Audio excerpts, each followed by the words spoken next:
I learned to recognize expensive paper by the way it refused to forgive a mistake. Cheap paper tore, feathered, surrendered to water and pressure. Expensive paper held every tremble of the hand like evidence. On the morning everything began, I was sitting on the floor of my studio in Ikseon-dong with a bone folder between my teeth, trying to repair a century-old poetry chapbook while the ceiling dripped into a cooking pot beside my knee. The pot made a patient metallic sound every few seconds. It was more polite than my landlord, who had sent 3 messages before breakfast asking when I planned to pay the overdue rent. My name is Jung Yi-seo. I was 29, an omega, a bookbinder by profession and a part-time calligrapher by necessity, which meant I spent most of my life touching beautiful things owned by people who could afford to treat them carelessly. My studio had 2 rooms, one window that stuck in summer, and a sign outside that read Jung Restoration and Hand Binding in letters I had painted myself after drinking too much canned coffee. I liked the sign because the brushwork looked steadier than I felt. I liked the studio because it was mine, even when the rent arrived like a monthly threat in a polite envelope. I liked my work because damaged paper made sense to me. If you found the torn grain, used the right paste, and held your breath long enough, something broken could become readable again without pretending it had never been broken. Most mornings began with rice, black tea, and a list of numbers I could not make gentler by writing them neatly. My younger brother, Minwoo, had tuition due for his final semester of nursing school. My aunt's noodle shop in Mangwon had been closed for 3 weeks after a gas line inspection discovered violations left by the previous owner, and the landlord was trying to use the closure to push her out.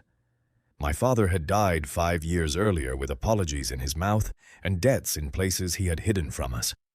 I had forgiven him in theory and cursed him in practice every time an unknown creditor learned my number.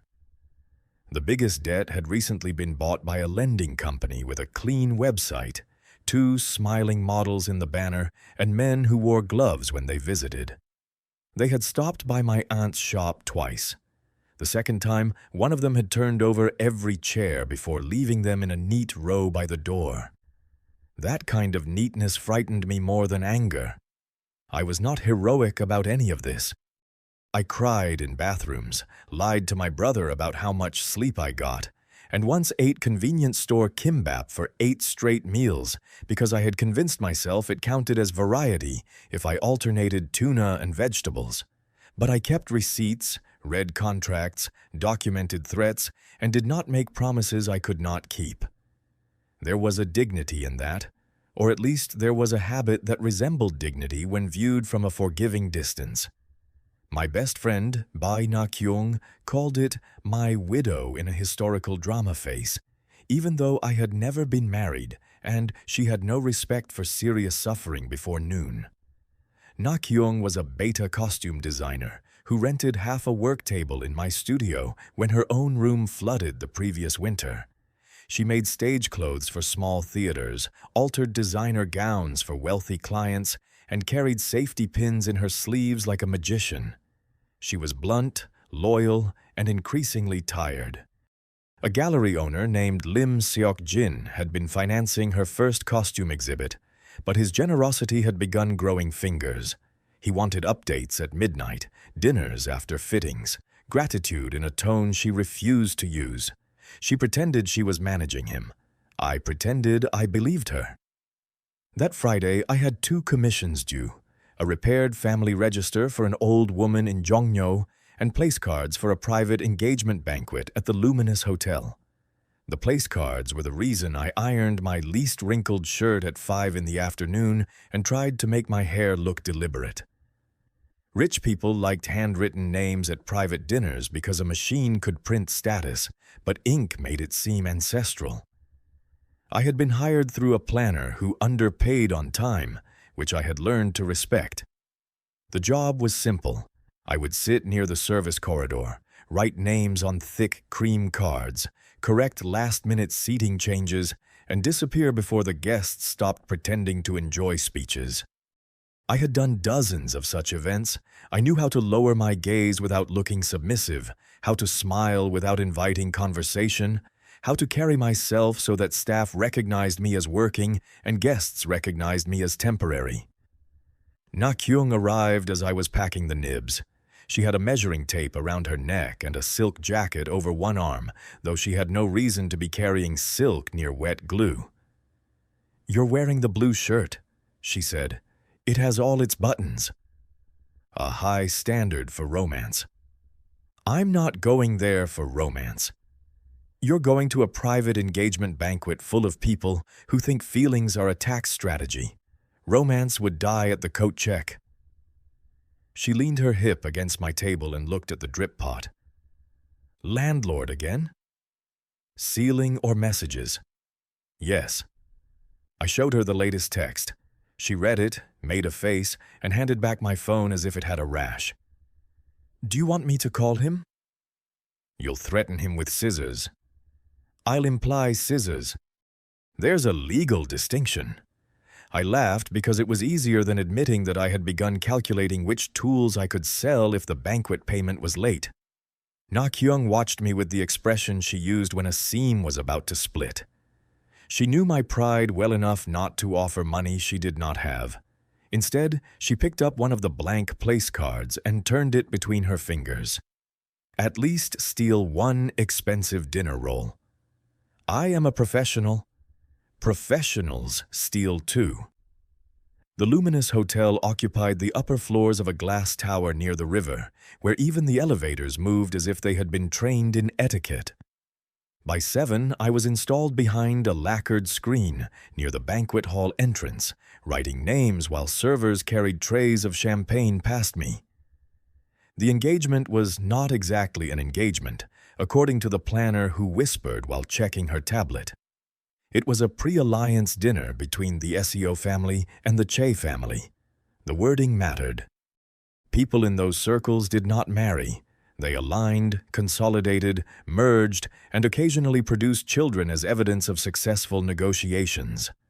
The man whose name appeared most often on the seating chart was Seo Tae-moon, CEO of Seoul Logistics, and, according to gossip even I had heard, the heir apparent of the Cheongryong Association. Cheongryong was what newspapers called a traditional private syndicate when their lawyers were nervous.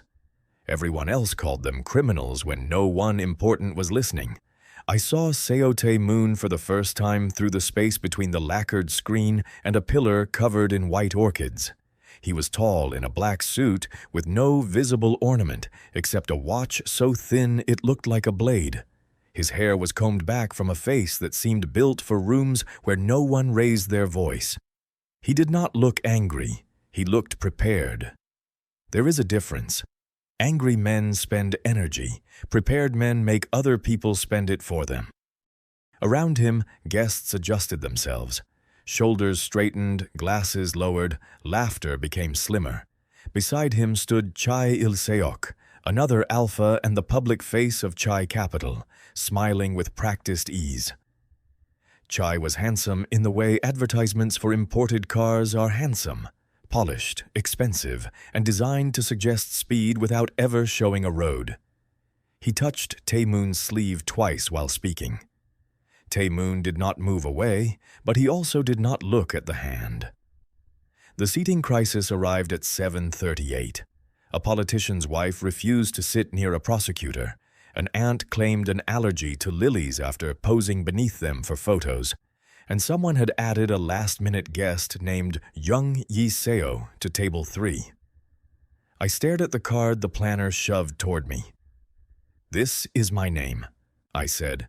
She was too pale to enjoy the coincidence. "Mr. Seo requested it." "Mr. Seo who?" She gave me a look that answered the question and also suggested I lower my voice if I liked my current number of bones. "He asked that you be seated before the first toast." "I'm staff." "Apparently not tonight." That was how I ended up at table 3 wearing a blue shirt with all its buttons, seated between a cosmetics heir and a banker who glanced at my hands, decided I was unprofitable, and turned away. My place card looked lovely. I had written it myself, which seemed rude of fate. I told the server I was not drinking. He poured me water with the grave sympathy of a man watching another man walk into traffic. Seo Tae-moon did not look at me during the first course. Chai Il-seok did. He smiled as if we had met before and he had enjoyed my embarrassment. I ate 3 careful bites of abalone porridge, mostly because Na-kyung would ask whether I had stolen food, and I wanted to answer with moral flexibility. The room glowed with chandeliers and strategic flowers. Every table held people who had learned to speak in polished fragments. I caught words like succession, board, legitimacy, condition, deadline. I had never been among people with enough money to make marriage sound like paperwork, and paperwork sound like war. At the first break between speeches, a man in a gray suit approached my chair. "Mr. Jung," he said softly. "Chairman Seo would like a word." I glanced toward the head table. Seo Tae-moon was still not looking at me. His father, white-haired and narrow-eyed, was. Beside the chairman, Chai Il-seok watched with open curiosity. "I'm working," I said, "because panic makes me formal." The man's expression did not change. "You are being compensated for your time." I did not agree to sell all of it. For the first time that evening, Seo Tae-moon looked directly at me. He was too far away for me to read his expression clearly, but I saw him lift one hand. The gray-suited man stopped pressing. A moment later, Tae-moon stood and crossed the room himself. Conversations thinned around him, not stopping entirely, only becoming careful enough to deny interest later. "Mr. Jung," he said. His voice was low and even. I disliked the effect it had on the space between us. Not attraction, that would have been inconvenient but ordinary. This was more like being measured with an instrument I could not see. "Mr. Seo," I answered. "I apologize for moving you without permission." That surprised me enough to make me honest. "Then why did you?" A faint pause, not hesitation, calculation revising itself. "Because Chai Il-seok has been trying to determine whether I can be provoked by public displays of intimacy." I blinked. Congratulations to him on having unusual hobbies. The corner of Tae-moon's mouth changed by perhaps 2 millimeters. It was not a smile. It was evidence that one might exist under better conditions. "I need him irritated enough to make a mistake tonight. And you chose a bookbinder from the service corridor. You were the only person in this room not trying to be chosen. That sounds like a reason to leave me alone. It would be under less urgent circumstances." He set a black card beside my water glass. No logo, only a number embossed in silver. "For the next hour, I would like you to make him jealous." I stared at the card, then at him. "I'm sorry. I think the champagne fumes have reached this table. Speak with him. Let him think I brought you here for personal reasons. Accept his attention if he offers it. Refuse anything that violates your comfort. If you wish to leave, say so, and I will have a car take you home." "You want me to flirt with Chai Il-seok?" "I want him careless." "Those are not always the same thing." "No." His gaze moved briefly to my hands, stained faintly with ink near the thumbnail. "That is why I am asking, rather than instructing." There were many sensible answers. No was the best of them. No was clear, elegant, and had excellent posture. But from where I sat, I could see one of the glove-wearing creditors near the banquet doors, speaking with a hotel security manager. He had not seen me yet. His presence in this room meant my father's debt had entered a different class of problem. It meant someone knew my schedule. It meant my aunt's overturned chairs were only an introduction. "What do I get?" I asked. Tae-moon followed my glance to the doors. His face gave away nothing, which somehow told me he had noticed more than I had.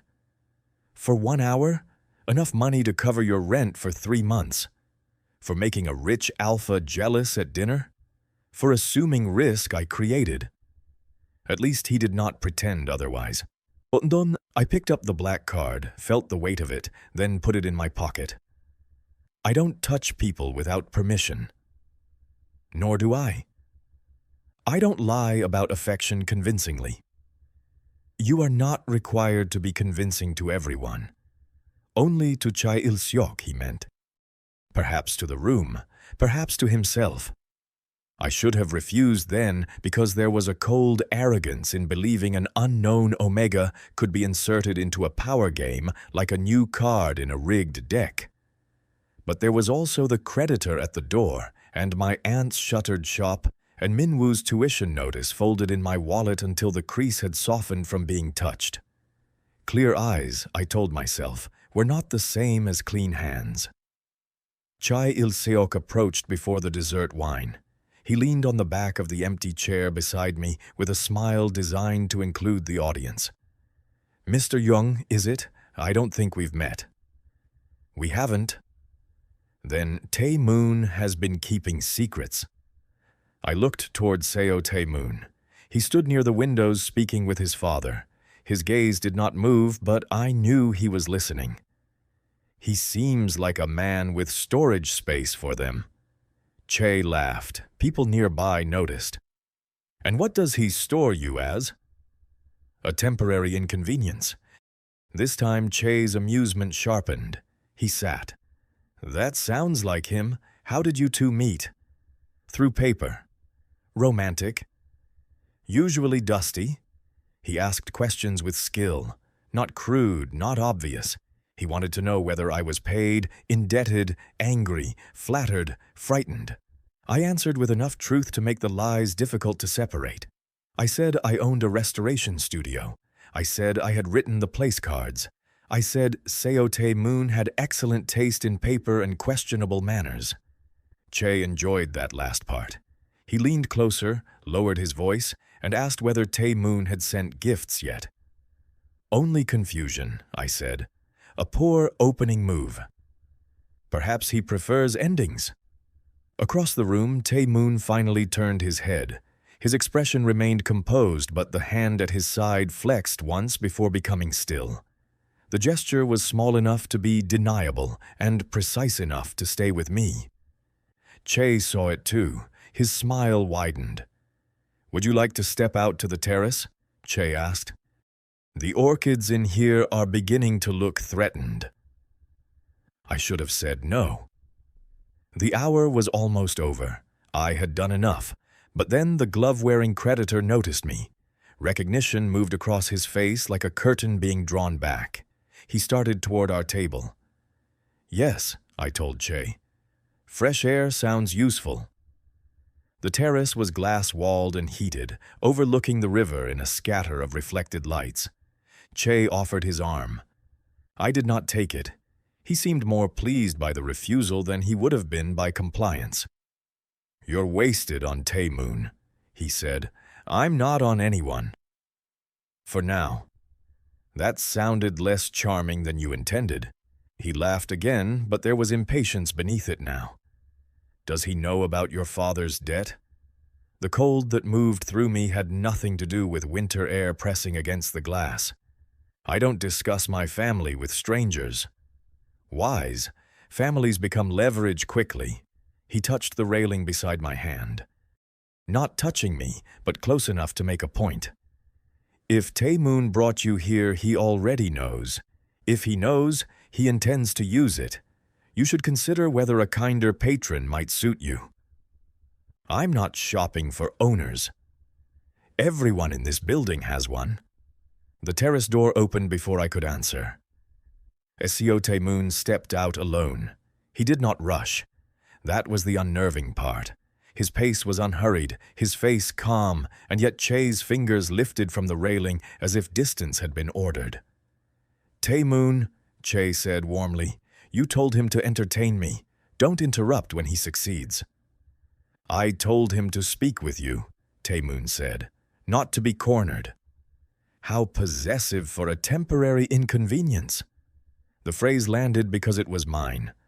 I hated that it sounded different in Che's mouth. Tae-moon looked at me then, not at Che. "Do you want to leave?" I could have made a joke. My mouth refused. "Yes." He removed his coat and held it open without touching my shoulders. A public gesture, perhaps, but he waited until I stepped into it myself. The wool carried the faint chill of the terrace and the clean austerity of expensive tailoring. I told myself not to assign meaning to fabric. Che watched us with bright interest. "Already changing the plan?" "No," Tae-moon said. "Ending it." The first photograph appeared online before midnight. By then, I was in the back of a black sedan, Tae-moon sitting beside me with a tablet open on his knee. The angle was excellent, unfortunately.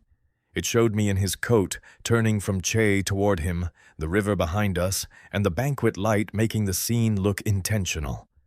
The caption named me as Seo Tae-moon's hidden Omega companion.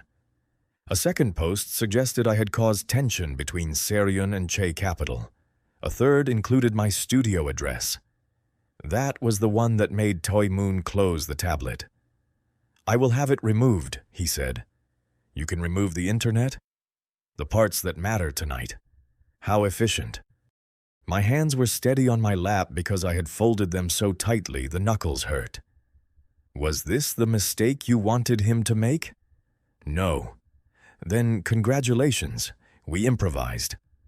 His jaw set. In the passing streetlights, his face appeared and vanished by degrees. I did not anticipate him using your debt so quickly.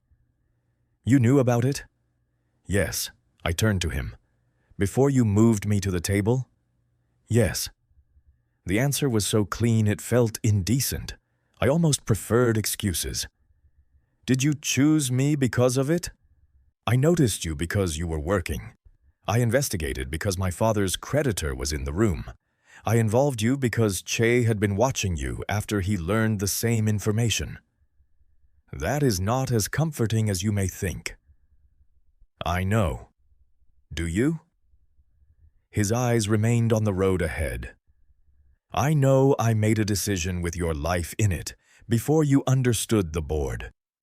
That should have satisfied some part of me, the rare admission from a man who looked allergic to unnecessary language. It did not. "Stop the car." The driver's shoulders tightened. Tae-moon said, "Pull over." We stopped on a quiet street near a closed pharmacy. I removed his coat and put it on the seat between us. "I can get home from here." "The photos include your address." "I'm aware." "The creditor at the hotel works for a shell company connected to Che." "I'm becoming more aware." "I can arrange protection for your aunt and brother tonight." "For a price?" He finally turned toward me. The interior light from the dashboard made his eyes look darker than they had in the banquet hall. "For the harm caused by my request." "People like you don't give things without structure." "No," he said, "we don't." There it was, the door to the next room. I could have walked away, and perhaps in a kinder story I would have. But my phone buzzed then, a message from my aunt. Two men came again. I locked the door. "Don't come here tonight." The next message was from Minwoo. "Hyung, are you okay?" Someone called the school asking about me. The street outside the car looked ordinary. A delivery scooter passed. A couple argued softly near the pharmacy shutters, and rain began making small, dark circles on the pavement. Ordinary life does not pause when it becomes impossible. "What structure?" I asked. Tae-moon did not look relieved. That was one of the first things I noticed about him that was not frightening. He looked as if he had expected the question and disliked the need for it. "A marriage contract." I laughed once, badly. "You move quickly from dinner seating." "My father's succession council votes in 12 days. His condition is a spouse with no direct ties to rival families, publicly attached to me before the vote." Che intended to use tonight to prove I was still bound to him through the alliance they designed. Instead, The room believes I chose you. That belief can be stabilized. And my part? You receive full repayment of your father's purchased debt through a legal settlement, protection for your aunt's shop, tuition secured for your brother without his name connected to me, and independent counsel of your choice. Your studio remains yours. The agreement lasts 1 year, unless dissolved earlier by mutual consent after the vote and after your family is no longer under threat. How generous. It is strategic. That part I believe. You would live in a secured residence, separate rooms, no physical expectations, public appearances scheduled in advance. You may continue your work. Security will be visible only when needed. You can refuse events that conflict with your health or business obligations. Any personal boundary you place in writing becomes enforceable. I studied him. You have already drafted this, haven't you?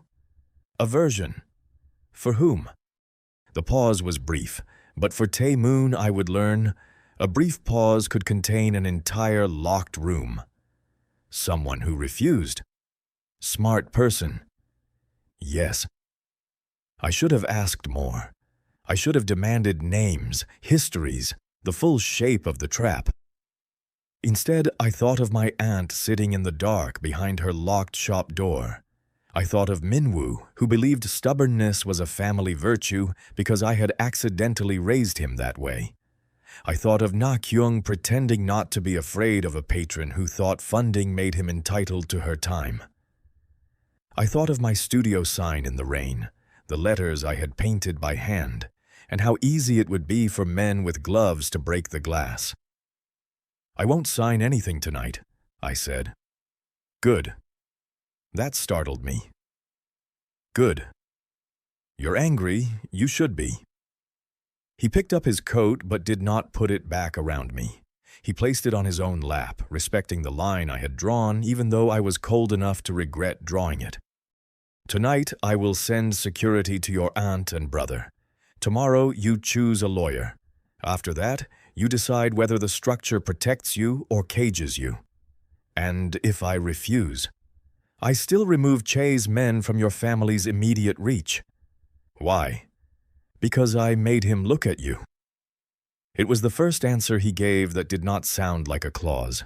I did not trust it. I also did not forget it. My chosen lawyer was a woman named Han So-ra, recommended by an elderly client whose repaired family register had survived Japanese occupation, war, mold, and 3 grandchildren fighting over an apartment. Attorney Han was in her 50s, wore purple frames, and had the calmest contempt for rich men I had ever witnessed. She read Tae-moon's proposed contract over 2 cups of barley tea in my studio, while Na-kyung sat beside me pretending to sew and actually listening to every word. Predatory in context, Attorney Han said at last, but unusually clear in language. Is that good? I asked. It means the cage has labeled doors. Na-kyung stabbed her needle through black fabric. I hate him already. You hate everyone before lunch. I can continue after lunch. Attorney Han tapped the page. We revise. You need a separate emergency fund in your name before the wedding filing, not after. Your aunt's shop settlement goes through a trust controlled by you and your aunt, not Seo Tae-moon. Your brother's tuition is paid through a scholarship foundation with no clawback. Your studio lease is purchased and transferred to a holding company you control. If the marriage ends, none of these benefits reverse. I swallowed. Can we ask for all that? We can ask for more. The question is what he says when you stop being convenient. Tae-moon came to the studio at 8 that evening. He arrived without visible guards, though I noticed a black car idling at the corner and a man pretending to read a menu outside the closed dumpling shop next door. He wore another dark suit, no tie, and the expression of a man prepared for bad news. My studio seemed smaller with him in it. Not poorer exactly, more specific. The cracked mug near the sink, the stack of unpaid invoices clipped to a magnet, the old radiator that hissed like an elderly cat. Things I tolerated became witnesses. Attorney Han did not stand. "Mr. Seo." "Attorney Han." "You've heard of me?" "Yes." "Good. That saves me from becoming memorable." Na-kyung coughed into her sleeve. Tae-moon accepted the revised contract and read every page. He did not skim. His attention was complete, almost rude in its intensity. At the clause transferring control of my studio lease, he looked at me. "This building is in poor condition. This building is where my clients find me. I can provide a better location. I did not ask for a better life. I asked to keep mine." Na-kyung went very still beside me. Attorney Han's purple frames tilted slightly upward. Tae-moon looked around again, not dismissively this time. His gaze paused on the drying rack, the repaired family register wrapped in cotton, the pot beneath the leak. "Add a repair budget controlled by Mr. Jung," he told Attorney Han. "No relocation requirement." I disliked him for making concession look so simple. "You don't get points for not stealing my workplace." I wasn't requesting them. "No, you just arrange the room so points appear." There again the near smile that did not become one. "Then remove the room." Attorney Han made a small sound that might have been approval, though she would deny it under oath. We argued for 3 hours. Separate bedrooms became separate locked bedrooms. Public affection required verbal agreement before each event. My medical information remained private. My family could refuse contact with his security team. I could meet friends without reporting conversations, though locations needed to be screened when threats were credible. He wanted 2 guards near my studio. I agreed to 1 outside and 1 camera facing the street, not the workroom. He wanted me to stop taking night deliveries. I told him deadlines did not become polite because a mafia heir entered my calendar. We settled on vetted couriers. At the end, Tae-moon signed the revised draft for review by his counsel. His handwriting was severe, upright, and almost beautiful. Na-kyung waited until he left before exhaling. "He's terrifying." "Yes." He listened. "Also terrifying." Attorney Han capped her pen. "Listening is not virtue when the listener benefits from appearing reasonable. Remember that." I did. I repeated it while packing an overnight bag 3 days later, while my aunt cried because her shop violation had been cleared by a city inspector who suddenly discovered common sense, while Min Woo yelled at me for 20 minutes and then asked whether the residents had good locks, while Na-kyung pinned my sleeve for the civil registration outfit and muttered that if I became a tragic rich spouse, she would personally ruin the aesthetic. I repeated it when I signed the final document in a law office with tinted windows. I repeated it when Seo Tae-moon placed a plain platinum ring on the table between us and said, "Only for public settings, unless you prefer otherwise." "I prefer not to owe jewelry emotional labor," I said. "Then it's an object." Expensive objects still behave loudly. "I'll have a simpler one made." I looked at the ring. It was simple already, and by the standards of people who considered restraint another form of announcement. "No, this is fine." He did not touch my hand when I put it on.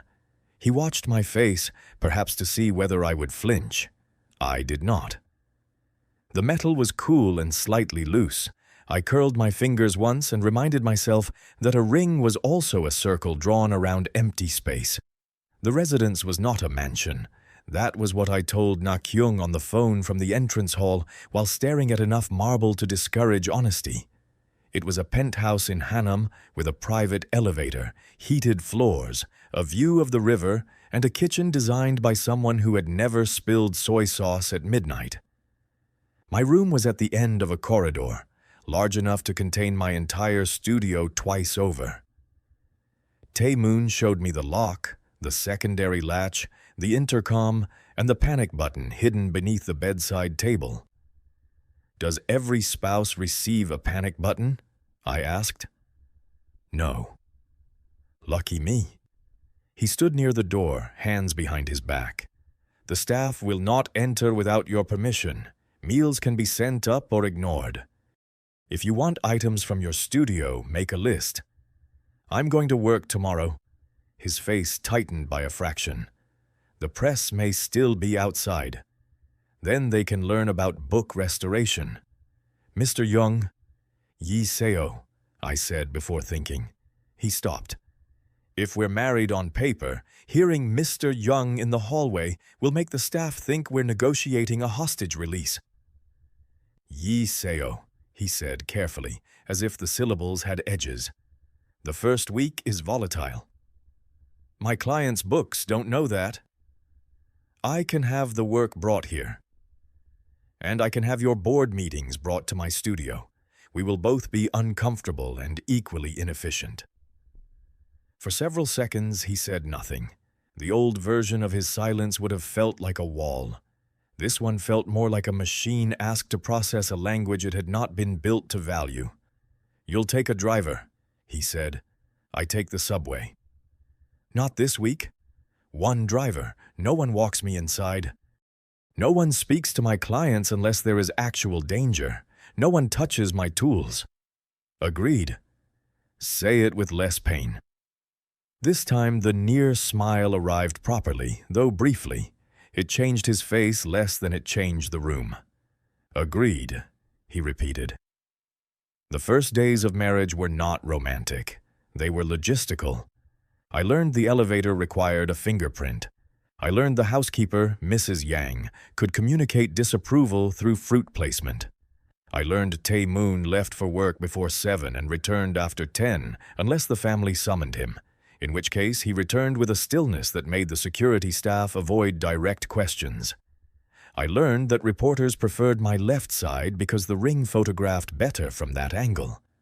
I learned that Cha Il-seok sent white roses to my studio with a card reading, "No hard feelings," which Nakyung threw into the sink and sprayed with bleach as if charm were contagious. Tae-moon learned things too, though I did not notice immediately. He learned that I hated sweet breakfast porridge but ate it if placed before me by someone kind, which led to Mrs. Yang serving savory rice and grilled fish 2 mornings later without explanation. He learned that I worked better with music from old radio dramas playing low in the background, because one evening I returned to find a small speaker on the table outside my room with a note listing 3 stations that did not run celebrity gossip. He learned that I did not answer unknown numbers, so he had Attorney Han's office send all security updates by email with subject lines that began with fact, not urgent, because urgency made my hands clumsy. At first, I categorized these adjustments as efficient management. Tae-moon was, if nothing else, a man who reduced friction in systems he needed to use. I was a system now. A spouse-shaped system. It was not flattering, but it was safer than gratitude. Our first public appearance after the registration took place at a charity auction for pediatric surgery. The irony was tasteful and expensive. Tae-moon sent a stylist with 3 suits. I chose my own from home. Charcoal, slightly old, altered by Nakyung, so well it looked intentional. When I emerged from my room, Tae-moon looked up from his phone.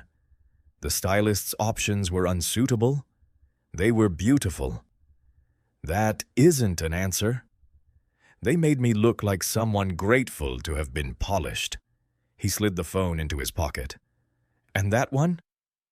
Makes me look like someone with rent history. Good. You're not supposed to agree that quickly. It ruins my speech. You can save it. I make frequent mistakes. At the auction, Cha Il-seok appeared beside a sculpture of a horse that looked deeply tired. Yi-seo, he said, using my name as if he had earned it. Marriage suits you less than defiance did. Defiance is easier to tailor. He laughed and offered champagne. I declined. Tae-moon stood at my side, his hand not touching my back, close enough for cameras to invent intimacy. Che noticed the distance. Still asking permission? Still requiring it? I said. His gaze sharpened. How modern. Tae-moon's voice remained flat. Jealousy made you careless once, Il-seok. Don't make a habit of it. Oh, I was following your instructions. You told him to make me jealous, didn't you? Che's smile turned toward me. How did you enjoy the assignment? People nearby pretended not to hear. My face warmed, which annoyed me more than the words. Poorly paid for the level of absurdity. I can improve the offer. Tae-moon moved then. Only one step, but it placed him between Che and me with the clean inevitability of a door closing. No. Che's eyebrows rose. That was not your decision. Tae-moon's shoulders remained level, but I saw his hand curl near his side the way it had at the banquet. You're right. The admission startled Che enough to make him glance at me. Tae-moon did too. I said, the answer is also no. Che's smile thinned. He left us with a courteous bow. The photographers captured none of the important part. Cameras are poor witnesses to dignity. They catch the angle, not the cost. In the car afterward, Tae-moon looked out the window. I should not have answered first. No. I apologize. That makes two. Be careful or you'll become conversational.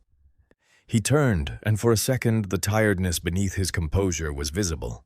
Not weakness, wear, like a book handled too often at the spine. He wanted you to see me decide for you. I did. His mouth tightened. I also saw you correct it. The car moved through the city's wet lights. He did not thank me for noticing. I did not thank him for changing. There are moments too new to survive gratitude. Nak-young's subplot arrived like a loose thread pulled too hard. Lim Seok-jin, her gallery patron, announced an exhibit date without her approval and added his name as creative director. She found out from a printed invitation delivered to my studio by courier. For 10 minutes, she said nothing. Then she began folding fabric with the awful calm of a person packing away a dream before it could embarrass her. You're calling a lawyer, I said. I signed the funding agreement. Did you sign your spine too? She gave me a look. You've been married for 9 days and already speak like a foundation wife. I speak like someone with attorney Han's number memorized. Nak-young sat on the edge of my work table, invitation in her hand. He was kind at first. I know. He listened. He paid invoices on time. He remembered details. She laughed once without humor. That's the humiliating part.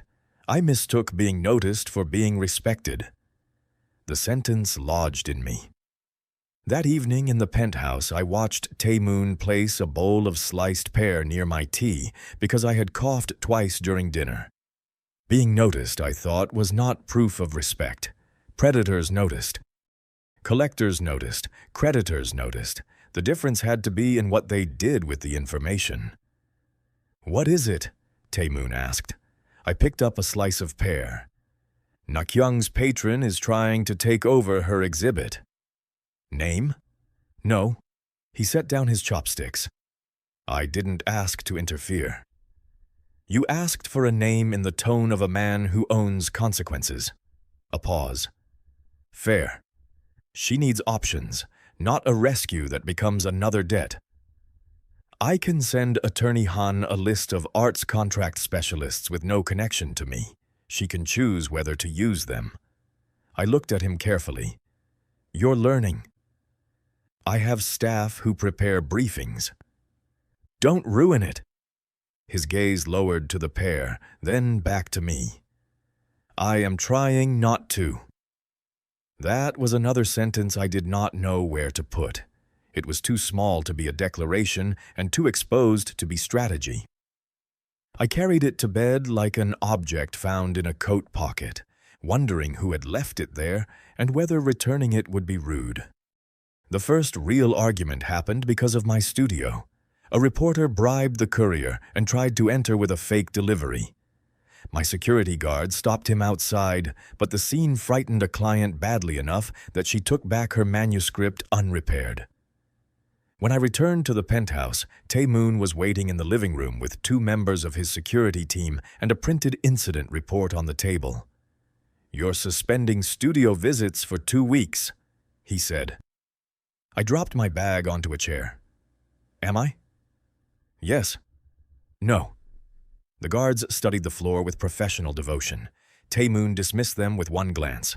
When we were alone, he said, "The courier had your schedule." "Then change the courier." "We are." "Good. That does not remove the exposure. My work involves people bringing damaged objects to me. If I stop every time your world leaks into mine, I won't have a life left to protect. Your life is exactly what I'm protecting. You're protecting the version that fits in your risk assessment." His face went very still. "This is not theoretical. Neither is rent. The lease is secure. My clients are not. My reputation is not. My hands remembering how to work after being treated like a kept object is not." He looked away first. That surprised both of us. He walked to the window, city light cutting his reflection into pieces. "When I was 19, he said, my father moved my mother into a secure house after a threat. She stopped painting within a month. He said she was alive, so the arrangement was successful." The room seemed to alter around the words. He had given me a fact without asking for comfort. I understood it as a warning he had almost failed to apply to himself. "What happened to her?" I asked. "She left him 3 years later." "Good for her." His reflection looked at me. After a moment he said, "Yes." We compromised, not the tidy kind. The kind that left both people dissatisfied enough to be honest. Studio visits resumed after 3 days with a new appointment system, a back exit repaired, and a security camera I had access to before anyone else. Tae-moon came in person to inspect the changes. He stood beneath the leaking ceiling pot, looked up and said, "This is absurd. It has rhythm. It has water damage. So do several national treasures." He stared at the pot. "Let me fix the roof." "Through the repair budget in my contract." "Yes." "Then say that, not let me." The first sounds like terms. The second sounds like permission to become useful. He absorbed that. I saw the exact moment he resisted annoyance and chose language. "Will you authorize the repair budget for the roof?" I made a show of considering. "I will authorize an estimate." "You negotiate as if the ceiling has sentimental value. You should hear me with plumbers." He looked around the studio again. This time I wondered what he saw. Not poverty, I hoped. Labor, continuity, a room where objects came in wounded and left with instructions for care. He stopped before a small notebook on my shelf, bound in green cloth with crooked corners. "My first binding," I said before he asked. "Terrible. It's kept. Many terrible things are." He touched nothing. That mattered. The jealousy plan should have ended after the first banquet. Instead, Che continued feeding rumors that I had been seen with him first, that Tae-moon had claimed me out of possessive pride, that our marriage had begun as a competition between alphas. It was clever because it was humiliating in 2 directions. It made me look like a prize and Tae-moon look reactive. Seo Gi-hwan, Tae-moon's uncle, used the rumors during the first family council dinner I attended. Gi-hwan was courteous. That made him worse. He had silver hair, a scholar's hands, and the smile of a man who preferred poison in tea because knives were vulgar. "Jung Yi-seo," he said, "your calligraphy has impressed several wives in our circle. An omega with useful hands is always welcome." Tae-moon's chopsticks paused. I smiled. "Thank you. I also repair bindings. Useful when old structures begin falling apart."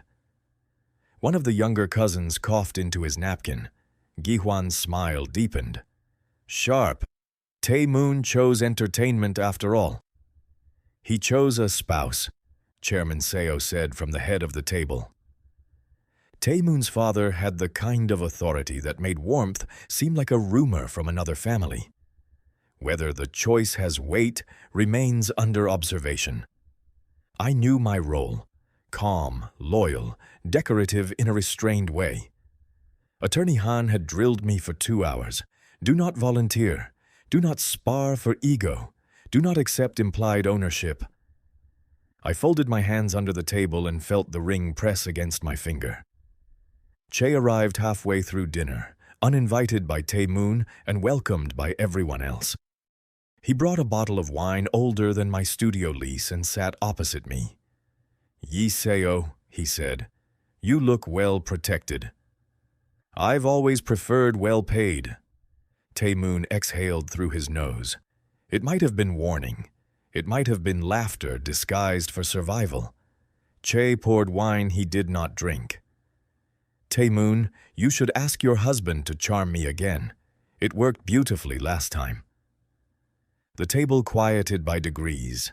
Tae-moon's expression did not change, but the air around him seemed to lose temperature. No, Gi-hwan tilted his head. Why not? If the marriage is secure, there's no harm in harmless play. There it was, a test with polished edges. If Tae-moon ordered me to perform, he proved he used me. If he refused too sharply, he proved jealousy. If I stayed silent, I became furniture. I picked up my water glass. I charge extra for repeat performances. Che smiled. Name a price. My price is being asked by the person who wants my time, not discussed by men who enjoy hearing themselves bargain. No one coughed this time. Tae-moon turned his head slightly toward me. He did not rescue me. He did not interrupt. He let the words stand on their own feet. Chairman Seo's eyes narrowed. And if this family asks, then this family can hear the same answer clearly.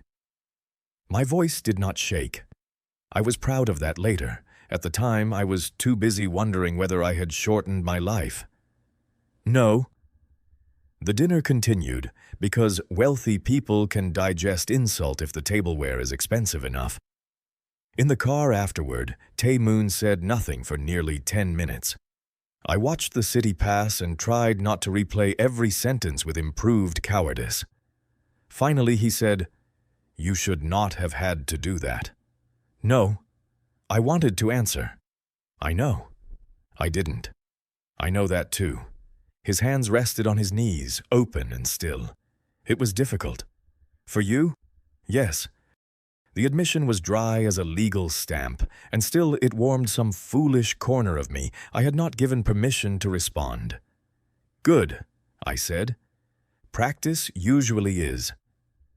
At home, he walked me to my corridor, stopped before my door and said, "Che will escalate." Because I embarrassed him? Because you refused to become simple. That followed me into sleep. Weeks formed around scenes that did not repeat, though memory tries to smooth them into patterns.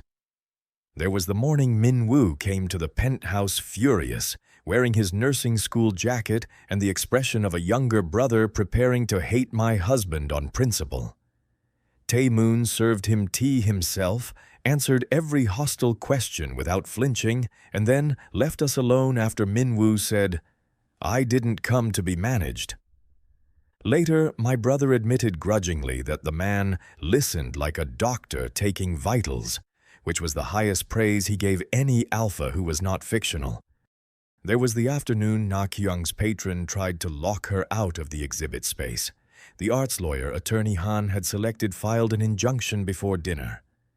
Tae-moon did nothing directly except send a quiet note to a foundation board member reminding him that Lim Seok-jin's gallery stored several unregistered donations in a warehouse owned by Seryeon Logistics. That is direct, I told him when I found out. It is adjacent.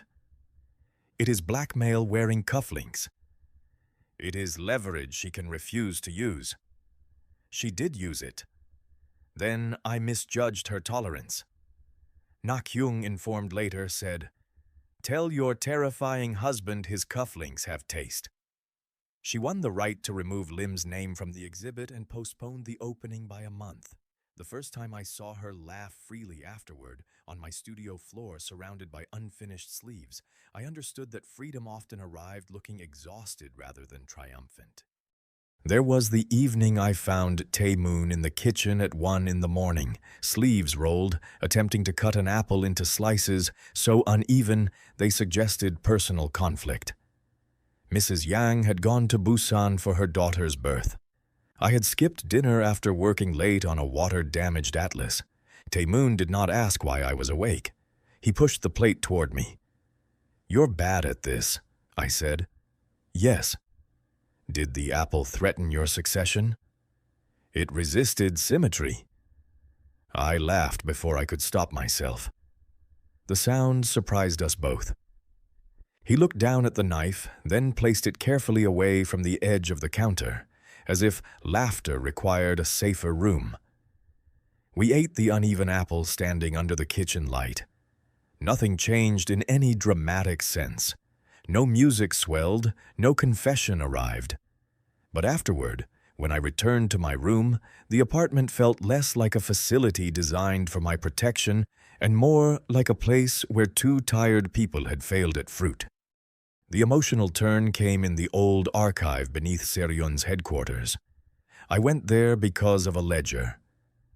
One of my clients, the old woman with the family register, had recognized the name of the shell company that owned my father's debt. Her late husband had once kept books for Cheongryong before leaving that life with enough fear to last generations. She brought me a brittle accounting notebook wrapped in newspaper and said, "If your marriage is with that family, you should know which debts are real."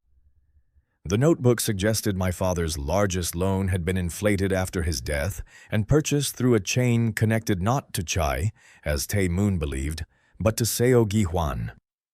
I should have taken it to Attorney Han first.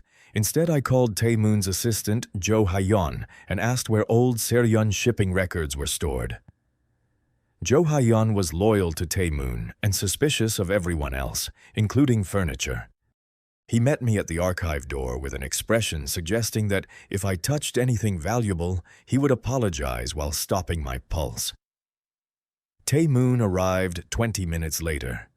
"You came here without security clearance." "I had clearance from stubbornness. That is not recognized by our system." "It should be. It runs most families."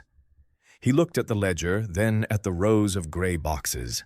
The archive smelled of dust, metal shelves, and old decisions. We found the matching records in a box labeled with a year I associated with hospital corridors and my father's final apologies. Tae-moon read in silence. Page after page, his face settled into a stillness I had not seen before. Not professional composure. Containment under strain. "Your uncle bought the debt," I said. "Yes." "Before the banquet?" "Yes." "He put Che's man in the room?" "Yes." "Why?" "To create exactly what happened." My throat felt tight. "You didn't choose me randomly. He placed me where you would notice." Tae-moon closed the ledger. "I noticed because he wanted me to." The words should have made me angry at him. They did, partly, but then he opened a lower drawer in the archive table and took out a small framed photograph I had not seen before. A young Omega woman in a paint-stained apron stood beside a boy I recognized as Tae-moon at perhaps 15. Between them was another boy, younger, grinning with his mouth full of rice cake. The frame was kept face down in the drawer, hidden from dust and people. "My brother," Tae-moon said. I waited. Gi-hwan used him to test my father's obedience during a succession dispute. Not dramatically. No knives in alleys. He sent legal notices, froze accounts, dismissed his doctor, moved guards away from his school. Small pressures. Everyone called them business maneuvers. My brother became ill that winter. My father conceded too late. The archive hummed softly around us. I did not speak because speech would have made the moment smaller. Tae-moon looked at the ledger. When I saw your father's debt, I assumed Chai intended to pressure me through you. I was wrong. Gi-hwan arranged a familiar pattern and waited to see whether I would repeat my father's mistake or become him. He took a document from his coat pocket. A revised dissolution agreement. My name was already typed at the top. The terms left every protection in place. My aunt's shop, Minwoo's tuition, my studio lease, the legal challenge to the debt. The marriage could end with my signature alone after the council vote, regardless of his status. No repayment, no confidentiality beyond family security details, no claim over future work or residence. I had this prepared yesterday, he said. Why didn't you give it to me? Because I wanted one more day where you hadn't chosen to leave. His voice did not break. He did not reach for me. He stood with both hands on the archive table, the photograph of his brother between us and the ledger proving mine had been bait. That was the crack in him. Not a collapse, not a plea, only the ugly honesty of a man who could name his selfishness and still not excuse it. I took the dissolution papers. You understand, this doesn't make it easier. Yes. It makes it harder. I know. No, Tae-moon. It makes it harder because now I have to separate the man who used my crisis, the man who tried to repair it, and the man who wanted one more day. They're all you. He closed his eyes briefly. When he opened them, he looked older. Yes. I left the archive with the papers in my bag and spent 3 nights at my studio. Tae-moon did not call except for necessary security updates. He sent no food, no flowers, no softened apology through staff. That restraint hurt more than pressure would have, which annoyed me. I worked badly. Paste dried before I used it. My thread knots slipped. Nakyung came by with fried chicken and said nothing for half an hour, proving our friendship had matured beyond advice. Finally, she said, Lim noticed me because he wanted control. You noticed that before I did. I'm sorry. Don't be. I'm saying I know the difference now. She wiped sauce from her thumb. Does Tae-moon? I think he's learning. Is that enough? I looked at the green notebook on my shelf, my first terrible binding. No, she nodded. But it may be enough to decide what I want next. The final pressure came on the morning of the succession vote. Gi-hwan's lawyers filed a petition claiming our marriage was fraudulent and coerced, attaching photos of me with Che and edited messages from my creditor implying I had accepted payment to manipulate Tae-moon. The petition named my aunt's shop as collateral in an illegal debt scheme. It was elegant, disgusting, and designed to force Tae-moon into one of 2 errors: defend me as property or sacrifice me as a liability. Tae-moon arrived at my studio before the council meeting. He wore a black suit, no coat despite the cold, and looked as if he had slept only in theory. Attorney Han stood beside me. Nakyung sat on the windowsill with scissors visible in her hand, not because scissors helped legal strategy, but because symbolism has value. Tae-moon placed 2 folders on my work table. One is the dissolution agreement, signed by me and notarized. It activates whenever you sign.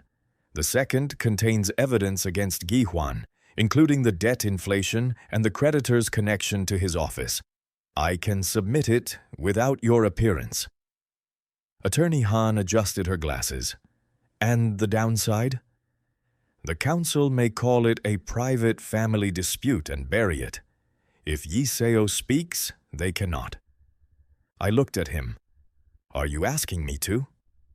No. What are you doing? Giving you the map. That was when I understood that the choice would not feel clean just because it was real. Freedom did not arrive as a bright road with no cost. Sometimes it looked like 2 folders on a scarred work table, a man who had hurt you refusing to use your anger, and your own hands deciding which door to open. "I'll speak," I said. Tae-moon's face changed so slightly no one else might have caught it. Fear, quickly disciplined. "You don't need to. I know. Gi-hwan will try to discredit you. He can take a number." Na-kyung lifted the scissors. "I'll make the number pretty." Attorney Han sighed. "No weapons in council rooms. They're tailoring shears. Especially no tailoring shears." The council met in a private room at Seryun headquarters where the carpet was thick enough to muffle conscience. Chairman Seo sat at the head, Gi-hwan to his right, Tae-moon to his left. Chai Il-seok attended as an alliance observer, which meant he was allowed to enjoy destruction without leaving fingerprints. I entered with Attorney Han. Tae-moon did not stand. I was grateful. A public gesture would have turned me into a statement before I spoke. Gi-hwan smiled. "Mr. Jung, this must be overwhelming." "I restore old books for a living," I said. "I'm used to rooms full of fragile pages." A few council members shifted. Attorney Han's mouth twitched. I spoke for 12 minutes. Not dramatically. I explained my father's debt, the inflated purchase, the men sent to my aunt's shop, the banquet seating, Che's approach, Tae-moon's offer, my lawyer's revisions, the protections made irreversible. I admitted the marriage began as strategy. I refused the word purchased. I placed the dissolution agreement on the table and said I could leave without losing what had been promised. Then I placed the ledger beside it. "Whatever you decide about Seo Tae-moon," I said, looking at the chairman, "do not pretend your family values legitimacy while rewarding men who manufacture desperation and call the result consent." No one spoke for several seconds.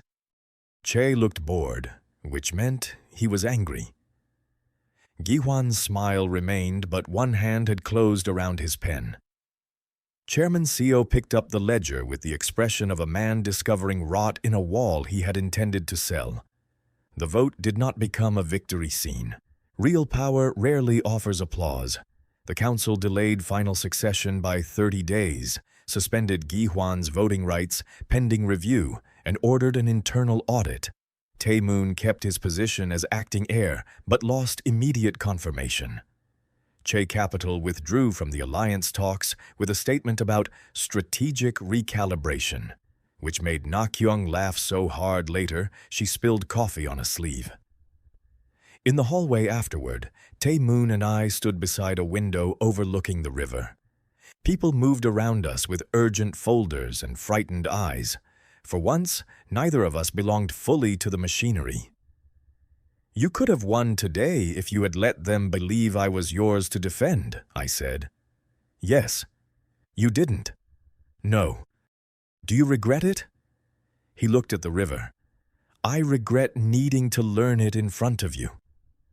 That was a very Tae-moon answer, narrow, honest, refusing decoration. I leaned against the window frame, tired enough to feel every hour since the banquet in my bones. "I signed the dissolution papers this morning."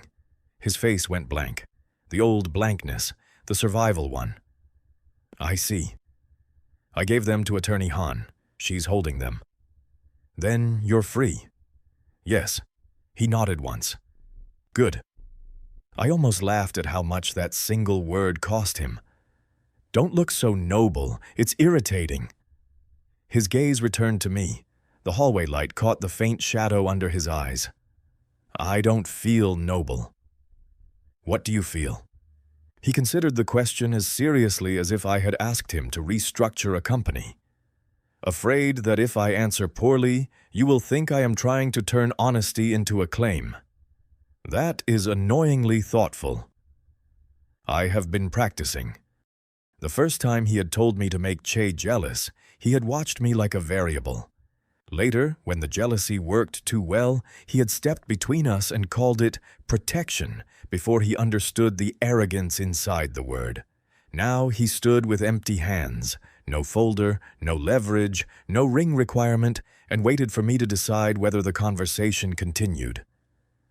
I'm not staying in the penthouse, I said. I know. I'm moving back to the studio apartment after the roof repair. I saw the estimate. The contractor is overcharging. Of course, that's your romantic contribution. I can recommend another contractor. You may send 3 names to Attorney Han. Understood. I looked down at my ring. I had worn it to the council because removing it beforehand would have let Gi-hwan define the timing.